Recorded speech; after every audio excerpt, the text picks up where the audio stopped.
नमस्ते दोस्तों, आपके अपने YouTube चैनल में आपका स्वागत है। कल में से क्वेश्चन पूछा गया कि मैं कौन सी मेडिटेशन टेक्निक यूज करूं या मैं ध्यान में कौन सी टेक्निक इस्तेमाल करूं। ये बड़ा ही बेसिक क्वेश्चन है। सबसे पहला क्वेश्चन हमारे मन में आता है जब हम ध्यान साधना या मेडिटेशन करना शुरू करते हैं, और यही क्वेश्चन किसी वक्त मैं पूछता फिरता था शुरुआती दिनों में, और इसका आंसर ढूंढता फिरता था बुक्स में, ब्लॉग्स पे, इंटरनेट पे, लोगों से मिलके। दोस्तों, कई सारी मेडिटेशन टेक्निक्स हैं जो ऑलरेडी इंटरनेट पे और बुक्स में मेंशन्ड है, और वो सारी अच्छी टेक्निक्स हैं। कोई भी टेक्निक अच्छी या बुरी नहीं है। जो आपको क्लिक करे आप उसी से स्टिक करो। जो आपको अच्छी लगती है आप वही करो। अगर आप पहले से कुछ कर रहे हैं तो आप वो करते रहिए। अगर आप पहले से कुछ नहीं कर रहे हैं और आप ढूंढ रहे हैं, तो इस वीडियो में मैं आपको थोड़ा सा बेसिक आइडिया देने की कोशिश करूंगा डिफरेंट मेडिटेशन टेक्निक्स के बारे में, जिनको मैंने ट्राई किया है अपने शुरुआती दिनों में। तो सबसे पहला मेथड है कलर विजुअलाइजेशन मेथड। इस टेक्निक में क्या होता है कि जब हम कंसंट्रेशन करने बैठते हैं तो हम किसी कलर को विजुअलाइज करने की कोशिश करते हैं। इस टेक्निक की भी कई सारी वेरिएशंस हैं जिसमें अलग अलग कलर चूज करने के लिए बताया गया है। किसी में चक्रों के हिसाब से, किसी में आपके गुणों के हिसाब से, किसी में अलग तरीके से।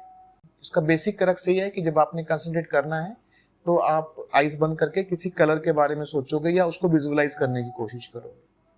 दूसरी टेक्निक जो काफी फेमस हो रही है आज, और उस पर बहुत सारी वीडियोस और मटेरियल ऑलरेडी इंटरनेट पर बहुत है, वो है गाइडेड मेडिटेशन। इसमें आपको कोई वॉइस या वीडियो या अफर्मेशंस होती हैं जो आपको गाइड करती हैं कि अब आप यहाँ पे मेडिटेट कीजिए, अब आप ये सोचिए और अब आप ये करिए। ये भी बहुत अच्छी रहती है। बहुत सारे लोग इसको ऑलरेडी यूज कर रहे हैं।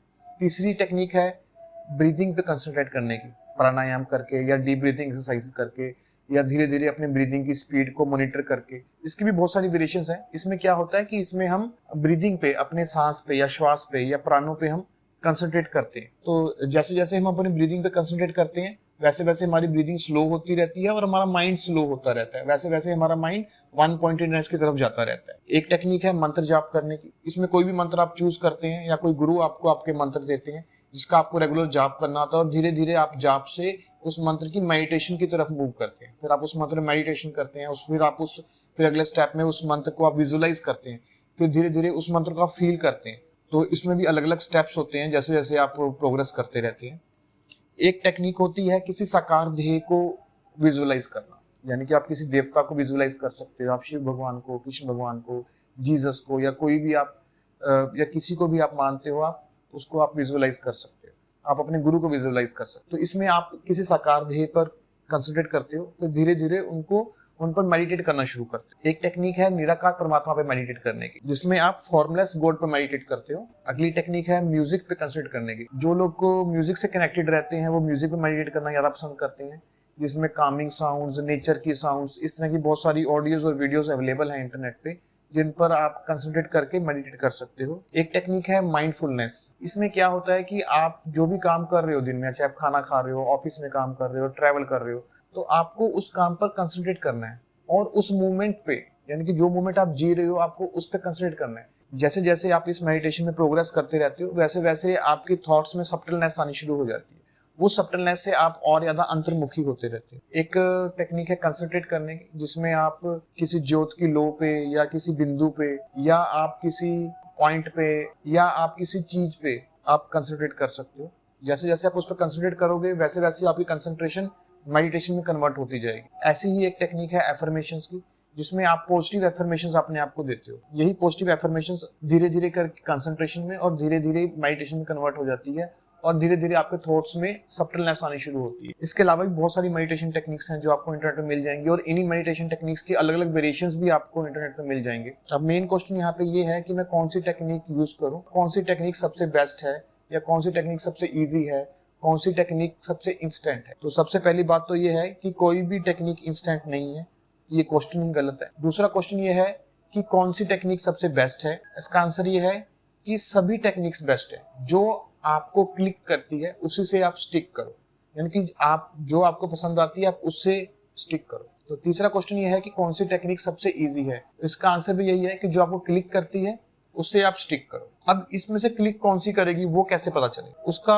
पता करने का सबसे अच्छा तरीका ये है कि आप सारी टेक्निक्स को, जो भी आपको लगता है कि हाँ ये मुझे सुटेबल लग रही है, आप उसको ट्राई करो। कुछ दिन, कुछ हफ्ते ट्राई करो खुले दिमाग से, ओपन माइंडेडनेस से। अगर आपको वो पसंद आती है तो आप उसे कंटिन्यू करो, नहीं तो आप दूसरी टेक्निक पे ट्राई कीजिए। इन सब टेक्निक्स में से कोई ना कोई टेक्निक आपको जरूर क्लिक करेगी जो आपको इजी लगेगी, आपके लाइफस्टाइल के हिसाब से, आपके पूर्व जन्मों के कर्मों के हिसाब से और आपके संस्कारों के हिसाब से। जो टेक्निक आपको लगता है कि हाँ मेरे को ये क्लिक कर रही है, आप उसको कुछ टाइम तक अच्छे से ट्राई करो। अगर आपको ये सारी टेक्निक्स ट्राई करके भी अगर आपको लग रहा है कि आप नहीं चूज कर पा रहे हो, आप कंफ्यूज्ड हो, या आपने ट्राई कर लिया पर आपको कोई भी क्लिक नहीं कर रहा है, तो सबसे अच्छा तरीका इसमें ये रहता है कि आप भगवान गणेश पर मेडिटेट करो। आप भगवान गणेश की पूजा करो और उनसे आप प्रार्थना करो। भगवान गणेश विघ्न हरता है।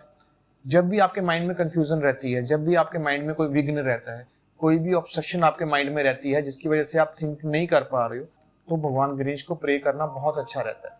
आप कुछ दिन तक सब कुछ छोड़ के, सारी टेक्निक्स छोड़ के सिर्फ भगवान गणेश की पूजा कीजिए और भगवान गणेश के किसी मंत्र का जाप कीजिए या फिर भगवान गणेश पर मेडिटेट कीजिए। कुछ ही दिनों में आपके माइंड में क्लैरिटी आनी शुरू हो जाएगी और आपको पता चल जाएगा कि आपको कौन सी टेक्निक यूज करनी है। और एक बात मैं यहाँ कहना चाहूंगा दोस्तों कि ये सारी टेक्निक्स दिखती अलग अलग हैं, पर असल में ये सारी टेक्निक एक ही है।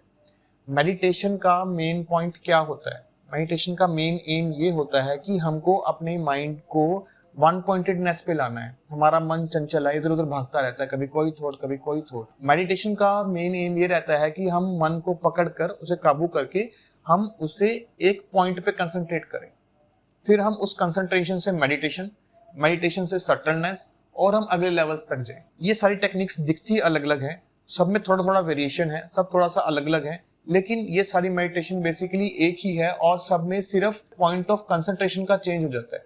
किसी में आप म्यूजिक पे कंसंट्रेट कर रहे हो, किसी में आप मंत्र पे कंसंट्रेट कर रहे हो, किसी में आप थॉट पे कंसंट्रेट कर रहे हो, किसी में आप कलर पे कंसंट्रेट कर रहे हो, किसी में आप अपने देवता पे या अपने गुरु पे कंसंट्रेट कर रहे हो, किसी में आप निराकार परमात्मा पे कंसंट्रेट कर रहे हो। और यही कंसंट्रेशन आगे जाके मेडिटेशन में कन्वर्ट होती है और यही मेडिटेशन आगे सटलनेस में और शांति में कन्वर्ट होती है। टेक्निक सारी सेम है, सब में थोड़ा थोड़ा डिफरेंस है। जो आपको अच्छी लगे आप वही करो, किसी की बात मत सुनो। कौन सी अच्छी है कौन सी अच्छी नहीं है ये हर एक की पर्सनल एक्सपीरियंस पे डिपेंड करता है। जो टेक्निक मैं यूज कर रहा हूँ जरूरी नहीं कि आप भी वही टेक्निक यूज करेंगे, जरूरी नहीं कि वही टेक्निक आपको क्लिक करेगी। आपको अपनी मेडिटेशन टेक्निक खुद चूज करनी है। वीडियोस देखकर या ब्लॉग्स देखकर आपको चूज नहीं करनी है। आप ट्राई करो, वीडियोस देखिए, ब्लॉग्स देखिए, आप ट्राई कीजिए। मैं ट्राई करने से मना नहीं कर रहा हूँ, लेकिन आप फॉलो वो कीजिए जो आपको पसंद आती है, क्योंकि आपको पसंद वही आएगी जो आपके पूर्व जन्मों की वजह से, आपके पूर्व जन्मों के कर्मों और संस्कारों की वजह से और आपके इस जन्म के लाइफस्टाइल से सूट करे। उम्मीद आपको मेरी बात समझ में आ रही है। अगर आपको कोई क्वेश्चन है तो आप कमेंट सेक्शन में लिखिए, मैं आपको रिप्लाई करूंगा। दोस्तों आज के लिए बस इतना ही। लाइक कीजिए, सब्सक्राइब कीजिए और कुछ भी आपका क्वेश्चन है तो प्लीज आप कमेंट सेक्शन में लिखिए। Thank you.